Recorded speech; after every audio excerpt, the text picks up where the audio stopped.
Welcome to the StabCast. Hoo-doo-hoo! I am Dizzle. And I am Mizzle. And we are back for another week of Stabaholic. We're back, baby. Stabaholicism. And we're here. We took last week off and we're That's back right. for the new year. New year, new stabs, new horror. Yeah. And it's going to be exciting. And we're starting it off with a hell of a movie called Host from 2020. Yes. You recommended this one, Mindy, so we're going to do it. The only reason why I want to give you guys a little bit of backstory, the only reason why I recommended this movie is because everyone knows me. That knows me knows that I've watched at least like 300, 400 American horror movies, and then like at least 100 to 100 foreign ones. Yeah. Would you say? Give or take, Yeah, probably a little bit more. Yeah. So for me to watch a list of something that's like, oh, well, these are the best 10 horror movies of 2020 that I'm sure you didn't hear of. Yeah. And of course I knew all of them. And then it gets to number one, and then there's Host. And I'm like I know about Host, the movie with the parasite, and Daniel was actually just talking to me about that. I knew that about on Hulu, and I actually dabbled with it. I didn't watch the entire thing, but I did dabble with it and saw the trailer and whatnot, so I knew exactly what he was saying. Yeah. But this movie came up, and I'm like, the fuck is this? The hell? And they're like, oh, it's a seance through. It's going to be a seance through streaming, and it's like, what? And they're like, oh, well, like, you know how you have those streaming rooms, and it's like, what? And it's like, oh, Zoom meeting. That's what they're doing. They're doing a Zoom meeting. And it's very much so like Unfriended. I'm going to get that out of the way right here, right now. It is very much so like Unfriended. But it does have a little bit different. It's more than a little bit of like Unfriended. It is Unfriended. This movie is the same fucking thing. It's a little different. No, it's not. No, it's, oh, we're doing a seance, so we're going to invite her over instead of like we're just hanging out and talking. That's not a big enough. It wasn't a real person, though. It was a demon. I know, but still. It's the same fucking movie. They're on a Zoom call. And by the way, well, before I get into this, I do want to say, I got that fucking Kelshi thing to where you can bet on the weather and shit. And I do want to say, Guillermo, I can't say his fucking name right, but say the G? Guillermo. I think you said it wrong too. But no, Del Toro. Guillermo del Toro. I think there's an ad, Guillermo del Toro. Whatever the fuck his name is. Guillermo. Well, Guillermo, I think you're right. Guillermo del Toro. Della? But yeah, he won he's nominated for a Golden Globe today. And they take place at 8 for Frankenstein. I forgot that today is the Golden Globe. And I have $1 on him, and I'll get $93 if Frankenstein wins. Yay! And what category is he in? Best Director. I'm so excited. And also another man who's done great stuff, Ryan Coogler from Sinners. Oh, he's up for one? Yeah. Good for him. For doing Sinners. Other horror, The Substance is the body horror film from last year. It got nominations of musical comedy, the actress Demi Moore, and for supporting actress. And I actually just mini reviewed that movie, The Substance. It's on our page. Yes. Amy Madigan got supporting actress nomination for Weapons. I was in a Weapons galley. Yes. Weapons was kind of like formatted like how Frankenstein was, but instead of 2 parts, it has like 7. Yeah. And I don't know if you watched it. It's just there's way too much going on. But Frankenstein and Sinners, I believe both are going for best movie, best picture, and also director. So, that's gonna be tight. I don't know though. I think Guillermo should get director just because he's amazing. And that was a beautiful fucking movie. It was. It was. Thank you so much. I wanted to win, so I get $93. But also, I think that a lot of people think it's going to be that Paul Thomas. I think I'm fucking his name up though. But the guy that did the last Leo movie, Paul Anderson. I'm fucking his name up. But he did the Leo movie this year. Oh, the Leonardo DiCaprio movie? Yeah. But those are always good, but he never gets nominated. Well, yeah, I think he won one year, right? Yeah, he won the 1 year that the bear, that he had the movie with the bear that ripped his head off. Yeah. What year? The Revenant. Paul Thomas Anderson. I can't believe I fucked that because I think he also did a movie. What did he do? Paul Thomas Anderson, One Battle After Another, and that's the Leo movie. That's got 94% on that app. The odds are high that that's going to win. But that's going against Coogler and Sinners, Del Toro and Frankenstein, and a couple other movies that I've never fucking seen. Which I'm surprised that they have horror movies in there because normally Golden Globes don't normally touch with horror movies. And I just watched the Paul Thomas Anderson movie, There Will Be Blood, which got nominated. That is such a good movie. It's so fucking great. It is such a good movie. It's one of Daniel Day-Lewis's best performances. And so he probably, but I think Del Toro should get it. Sinners was a great creative movie, but Frankenstein was like next level this year. Exactly. Like I won't be mad if Frankenstein doesn't get like the actor awards and whatnot, but like as far as like the director goes, I really think he should have to do, because I don't know if you all know this about this director, but he literally only works on one project at a time. Yes. So like that Pinocchio project that came out 1.5 years ago, that was the last thing he worked on. Yes. And then he started working on Frankenstein for 1.5 years. He does like big fucking movies. Exactly. He doesn't hold back. His shit is productions. Like Daniel and I, we've even watched a couple documentaries, and he like has screenboards up like Disney, basically, and being like, oh, well, this person's going to wave their hand to the right, and then the other person's going to wave their hand back to the left. And it's like, the hell? Yeah. What is he doing?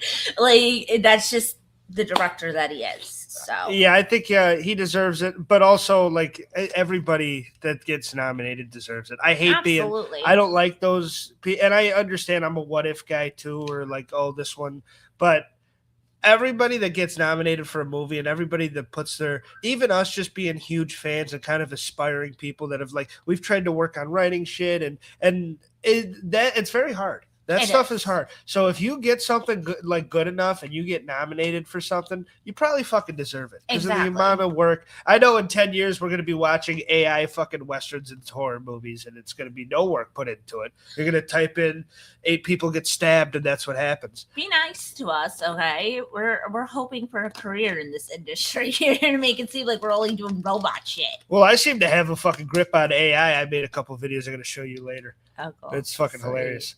But, I mean, I don't want it to go that way. It's just rapidly seemed to be going that way where AI is kind of – I don't think it'll get good enough to take over a pure movie. I really don't. Or at least it's going to be a while before it does. Yeah. But it is fucking like the little clips that are coming out and shit. Like, it sounds like Trump's – I know, like the YouTube videos and stuff that are coming out. Yeah. Oh, my gosh. And some of the stuff that they're making like Trump say, like the president, and like it's like you think he's really saying people saving dogs and cats and emus and shit, and then you find out that it's AI, and it's like, what the fuck? Yeah, I rooted for this guy. This is the one I love, where a gorilla like takes a diarrhea shit at the window when people are looking. Speaking of gorillas, go ahead. Guys, Primate is coming out, and from what I've heard, it is dynamite. Well, it's not gorillas also, and another thing, people are loving that monkey movie that's out right now. The Monkey. Yeah. The Monkey with Stephen King? That was last year. Was it last year? That was last year, bro. The Monkey. It just came out. It's in the theaters right now. That's Primate. Oh, yeah, it is Primate. Monkey was a big deal too, though. The Monkey was a big deal. Check that out. It was a really good movie. I think it's on Hulu right now. Very good movie. But what I was talking about is Primate. It's one of those, like, think of like Coco the gorilla. She knew like sign language and stuff like that. I remember Coco. If you think about her going on a murder spree, you got Primate. Coco was smarter than some people I know. I remember seeing videos of Coco in like 3rd grade. This gorilla, though, what it does is it has like goggles on it or whatever, and like it can point to different words on a screen. So it was like, I don't like you. And then it just starts killing people. Yeah. And shit like that. So it's like, oh, wow, it actually does have a little bit of a story behind it. That's kind of cool. Yeah, I mean, that's not necessarily both of our favorite genres, but it's something that I can enjoy. Yeah. I love a good sort of monster movie. Exactly. I mean, we do like it when it's, I mean, honestly, I just hope it's not campy. Or yes. But Now, we'll see. To get back into Host, I will say one of the and listen, and we're going to say the word unfriended a lot, probably. Yeah. I love that movie. We probably should be taking a shot every time you say it. We'll be fucked up by the end of this episode. But I love that movie when I saw it in high school, when I saw it when I was younger, around when it first came out. That movie, to me... That was one of the first movies we reviewed, y'all. Not on here, but on the original Scaredy Cats podcast. We love that movie. We did that. So we got to do it again. And that's one I can go back every few years and watch. And I just think it's really well done. The concept felt original and fresh when they first did it. And I think it's a really good movie. Yeah. It brought something new to the table. It did. And by the way, I mean, found footage shit was already a thing. It was just that area of, hey, let's do it on a Zoom call. Yeah. Now, these movies, I'm kind of going to feel like sort of a relation to, because a lot of my friends we grew up in Buffalo, and a lot of my friends are back home. And a lot of the way we communicate is via FaceTime, is via stuff like this. Not really a Zoom. And that's why it kind of felt old, because even in 2020, this whole movie could have been done via FaceTime and not fucking Zoom. And it would have felt a little. I know they were trying to do Zoom because that's how a bunch of podcasts were doing and shit when the pandemic first started. Yeah. But it could have been like, well, I'm sure the Apple check would have been a lot to do FaceTime. But I know a lot about talking to people through a screen for a long period of time. So it's kind of cool when you can make that scary for me. Yeah. Because it's something I can relate to a little bit. So I like when you can try to make it creepy. It's just unfortunately Unfriended did it first. It did it first. I'm not going to say that it necessarily did it better, but being first makes you better in some situations. It really does. When you get to an idea first, sometimes it's like, oh, well, they got to it. I mean, and this was a little bit different idea. This was a seance they're doing gone wrong. Yeah. Rather than just people friends hanging out and having somebody that they killed come up and be like, hey, bitches, what's up? Yes. Let me ruin all of your lives.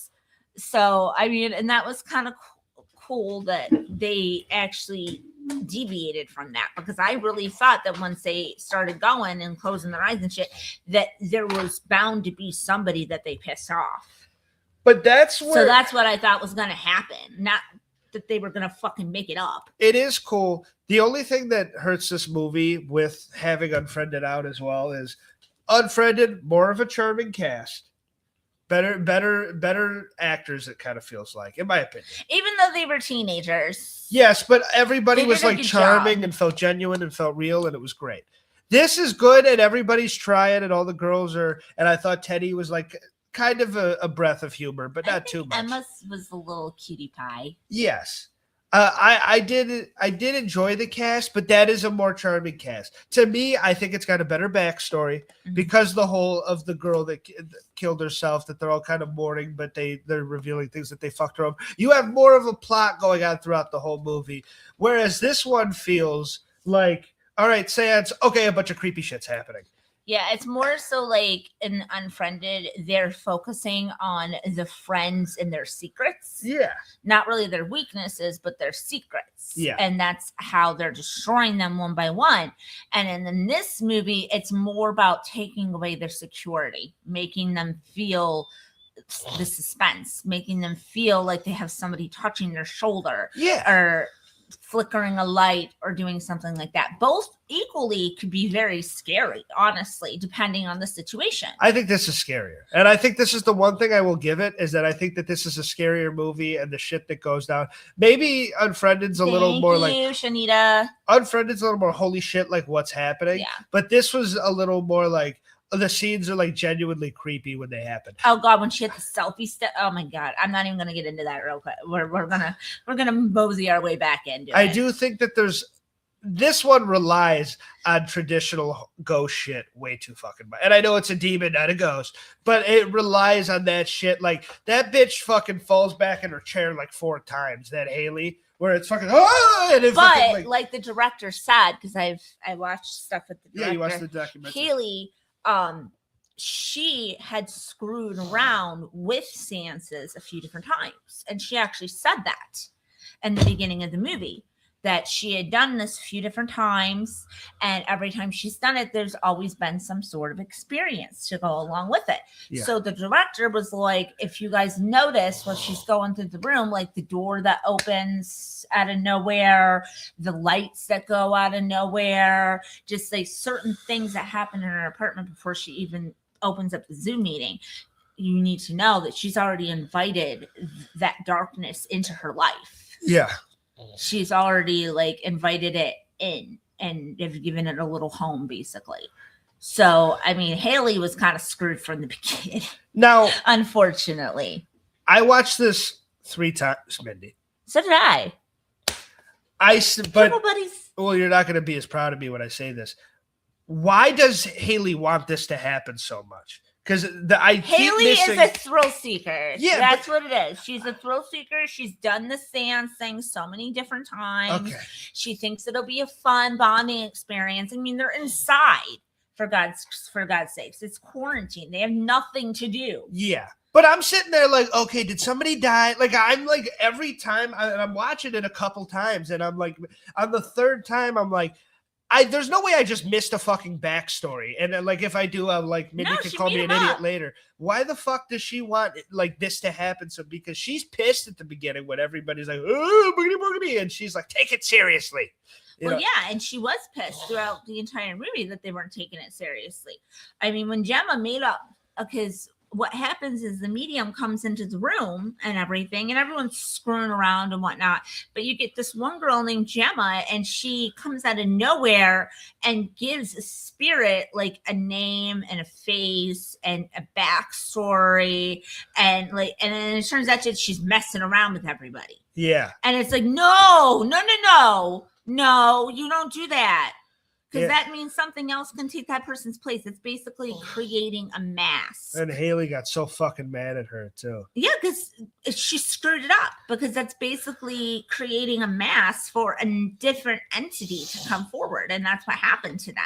Poor Caroline, man. I felt so bad for Caroline. Yeah. She said my favorite line in the movie right before they started the seance. Guys, can't we just play a board game? Yeah. Come on. Can we just play a board game? And they're like, too late. Which I will say, that was hilarious. It's like, poor girl. The movie gets points by using the actors' real names. Oh, absolutely. Like Haley, Gemma, Emma, Radina, Caroline. Edward's the only one. Teddy might be a nickname of his, but his actor's name is Edward. Yeah. But everybody else, it's like their real names. And to me, I love that. Because it's the Blair Witch, it's like making shit feel real and and that's where it kind of does beat Unfriended a little bit. Because like I said, Unfriended feels like real friends hanging out, but you've seen these actors in other things. The fat guy was in Pitch Perfect. Like, you know that this is a Hollywood production. These are the director's friends, actually. Yeah, like I was telling Daniel, the director did this as a joke at first. And that low budgetness of it, and the fact that that makes it feel more real, and that helps it. Mm-hmm. Is that it feels like this is just you're going in on a group of friends and it's like, oh, what the fuck's going on? Whereas, it doesn't feel like I'm going to see a Hollywood movie. No. Whereas the other one suffers a bit from that. This one it totally feels like all these people are just friends hanging out. I've never all the times I watched it, I do not understand Teddy's involvement in the group and why he is friends with these people. I don't know why Teddy's there. Yeah. I really don't. He's so different from the rest of them. Yeah, but from what they've said, he changed. Yeah. When he got together with the girl that he was with, Ginny or whatever. Yeah, she was a bitch. So she kind of changed him. So I'm not sure if we're really seeing Teddy for Teddy. Yeah. If he really is just that asshole of the group that likes to mess around with everybody. Yeah. Or if he really is just a nice, genuine guy. Yes. And I do love the scene where Ginny, or whatever her name is, the significant other, when they're all getting deep in the seance to start it out, and she just comes to the camera and she's just fucking with him, and shit, like, it's her world and she doesn't give a shit what's going on. No, blows out the candle, doesn't give a shit. Yeah, and he's like, and they're sitting there like fucking pissed off. And I have been on the phone with people to where, and I have other people in the room, and somebody will be spilling their hearts, and it's nobody in particular, but they'll be spilling their hearts out. They'll be like, yeah, my cat just got fucking ran over by a truck, and I'm sitting there, that's so sad, and then the other person's like, hey, did you see the football game? And it's like, so I've dealt with that shit before. It might be somebody else on our podcast network, but that shit, so seeing that, like, and seeing the look on everybody's faces, it was hilarious to watch that in the movie. But it was, I thought that made it feel real, and that's what you want to go for in this movie. And the fact that they were taking the laptops with them everywhere, not just one or two per people, but they were actually taking it everywhere. It seemed like Gemma was on the phone. It seemed like Gemma was zooming on her phone, the way she just walked up and went to the house. Gemma may have been zooming by her phone, and I think Caroline switched to her phone at one point because of the selfie stick. Because Gemma walked over and everything and was like walking on the street like this. There's no way she had her laptop in one rocks at Haley's apartment. Gemma's my favorite character in the movie. And it's because she's got the most sass. How is she your favorite character? Well, because it really wasn't her fault. She's trying to fix things. No, but she created it. No. First of all, she's not there if Haley's not like, hey, let's do a fucking seance. Like, and I love it when they're yelling at each other when shit's really hitting the fan. I think it's I'm gonna mess up the girl. Emma. When Emma's fucking face is smashing the fucking keyboard. No, that's Caroline. Okay, it's Caroline. When Caroline's face is smashing and she's like, "You fucked up." No, you fucked up. And they're just blaming each other. And it's like, your fucking fault. That was your fucking fault. It was just fun. That shit. It's unintentionally funny. Like, guys, calm down. Just stop it. Calm down. And Caroline's like, yeah, she's just getting up. And then like Radita is like in the like right by the camera and her laptop, and she's on the phone trying to figure out where the hell her boyfriend is, because he just kind of disappeared in the thin air. All of a sudden, the boyfriend just comes crashing down on the floor, and it's like, holy shit! That was one of the. God. That was one of the ones that got me. That got me on the first one. Did it? It made me jump at the first side too, because I was like, "Holy shit, where did he come from?" When he fucking dropped out of the nether region, I was like, "Jesus Christ!" Because at first I didn't even like. Honestly, the first watch, I didn't really pay attention to him. So when they did the whole her going in the bedroom and finding him missing and whatnot, that didn't really occur to me. Yeah, I didn't really think about it. And it did a good job, because I thought she was the main character at the beginning. So did I. And I mean, they started to really establish Haley, and you realize that it's kind of her. Yeah. But I really thought she was the main character. And was it Radina that, gets kind of yeeted and then ends up like on her phone the whole time? Like that loop of her going in the closet and coming home and going in the closet? No, that's Caroline. That is Caroline. Caroline made that loop because she wanted a friend. Yeah. During COVID. I mean, and I can't blame her. I would kind of be the same way. Yeah, but she was just fucking around, but it unfortunately ended up being her death screen, basically. Yeah, that's like you just keep seeing her walk and then walk out and walk in, and it's like, well, she's definitely dead. And poor Teddy, you thought he got away from the action with his girlfriend fucking. Why would you come back? All right, just say fuck it, call it a night, have a few beers, and just be done. And he's like, no, I'm gonna come back, and he gets absolutely fucked up. I think curiosity killed the cat with that one.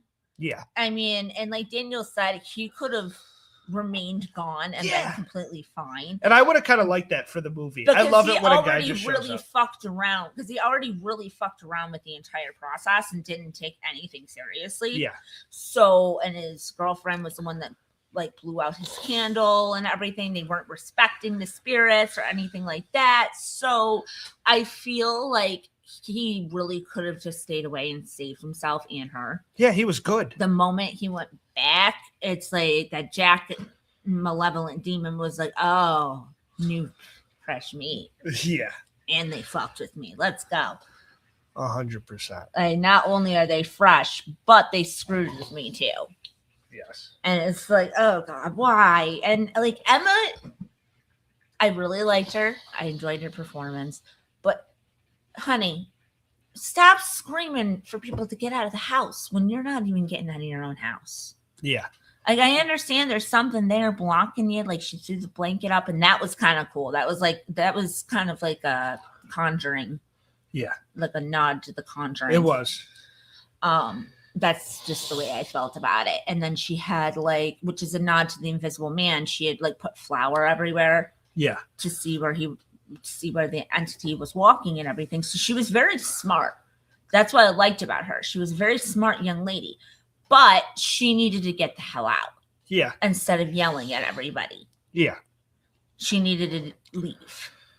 Especially after it already had picked her up and slammed her around a little bit. Because it wasn't, when she died, wasn't the first time that it attacked her. It was the second time. Because the first time it like pulled her up by her hair and was like going after her in the hallway. You're talking about Emma, right? Or yeah. That thing was fucking. You would have thought that Emma wanted all this to go on because that thing was fucking with her the most out of anybody. It felt like every 3 seconds something was happening on her screen, and she's like, "Shit!" And then she's like in that room with that like filter on her face, and she's just fucking crying. On the filter that's just floating there, the clown, like the mannequin filter. Yeah, I thought she was getting fucked up for a second. It's like, oh, it's a filter. But but it was there by itself, so she could have been getting fucked up. Yeah, it was creeping the shit out of me. So you would have thought that she fucking caused all this because the demon was really like, now we're gonna pick on her. Yeah. And my favorite scene in the movie is towards the end when Gemma finally says fuck this and goes over to Haley's house, and she's standing in the kitchen looking for Haley, and and you're sitting there because there's a moment of like nothing's happening and you're like something's about to get fucked up. What happens? Like I thought, okay, a fucking butcher knife or something's gonna fall. This thing fucking yeets a fucking vase at her. I thought it was a wine bottle at first, but it yeets a vase in her head. She's fucking, and it was so fucking fun. And this movie is so unintentionally funny at times. Because I was like, oh, so like it's gonna be a horrifying death, and that still sucks. You don't want to get a fucking vase slammed, a glass thing slammed on your head. But it was just funny the way shit has happened to Haley that you think she's dead. Yeah, and then you find out that this motherfucker's hiding underneath the desk, and it's like, bitch. Yeah. You brought all of this onto us, like the two people that brought everything onto everybody. Yeah, well, of course they get the to two save survivors. Yeah. So, but yeah, I think that dynamic between the two of them was very funny. And I know that you give it points to see the creature at the end. I didn't love it. You didn't like it? No, because it felt fucking Paranormal Activity. It felt like a bunch of other things. Okay, I'll give it to you. That's my biggest shit on this movie, and I know we do that to movies a good amount to this, to where we kind of give it the comparison. And I do sit down and watch a whole movie and don't think of comparing it and enjoy it as its own thing. Yeah. But afterwards, when you're in a genre so saturated by so much other stuff, you do kind of look and it's like, well, this is kind of like this, and this is kind of like this. And this is why we also watch our movies like 2 to 3 times before we review them, because we want to make sure that we have all the information down to all the Easter eggs and stuff, because some people work really hard to sprinkle a little bit of other movies. 100%. And I do think that this is a well-made movie that's done very well, and all the performances are pretty spot on, and everybody's trying their best. My only thing against it would be that it feels like Unfriended with a mashup of throw a few other things in there, so it doesn't. Ouija. Yeah, Ouija. It feels like that. It feels like early Poltergeist. No. That one that was in the morgue. Oh yeah, I can't remember. Was it called like Seance or something? Yeah. I don't know, but it was really weird. But it's kind of like that.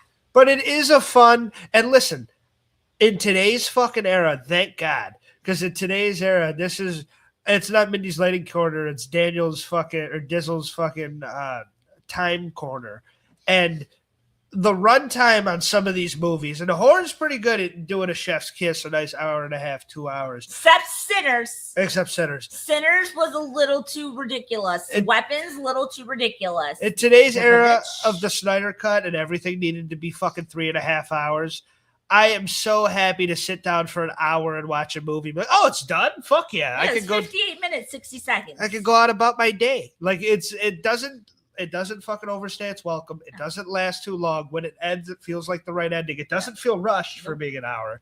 It feels like a full set vision. Because everyone had their own time with their own camera. Yeah, and it just felt like a complete vision. And the fact that it does that in an hour, it does get a lot of brownie points for. Because a lot of times we're like, dude, I'm tired of these fucking 2.5. Let's get something quick. And then you watch like an hour movie and you're like, oh, I wanted more. You don't feel that way in this movie. You feel like, oh, it was good, and I would see a sequel if it came out, but this was like a nice, complete vision, and I enjoyed it. And to do that in only an hour is pretty impressive. Honestly, I would say, like, for young teens and whatnot, this would be like a good sleepover movie. Yeah.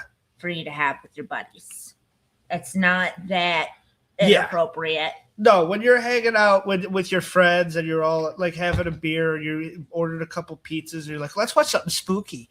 This is what you put on. You put on something like that, you'll go, huh, a few times, and you have a fun night. And you're not thinking about it too much. That's not one of those that, like, after me and Mindy are done with this discussion, I'll probably never talk about this fucking thing again. Exactly. But it's still a good, fun movie, and movies need, not just horror, movies in general need that. You need just a, it's over, I enjoyed it, and now let's move on to the next thing. Yeah, just this quick little romp. Yes, and I think that's a good way to describe it.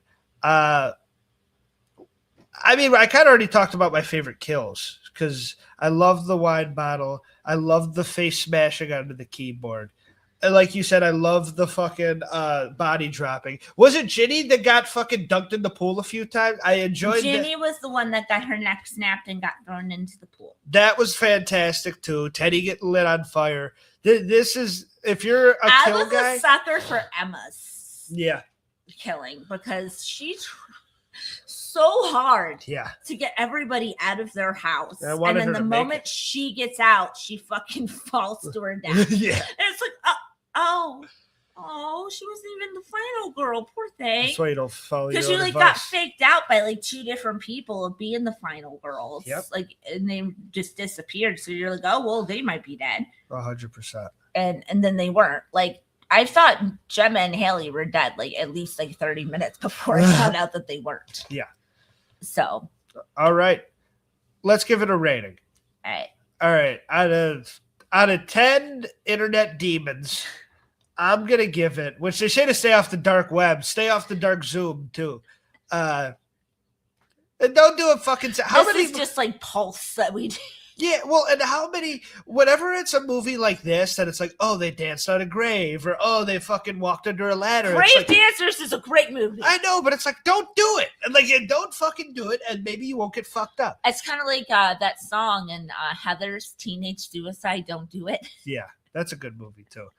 But it's just so, like, it's always like, oh, there's a bad decision, let's fucking do it. And I get being young and wanting to make bad decisions, so I guess that is a relatable thing. Out of 10 internet demons, I'm going to give it 7.6 because I think it's a good, serviceable movie. It's not great to put it up in the 8s for me, but it is something I could watch again on a Halloween and enjoy.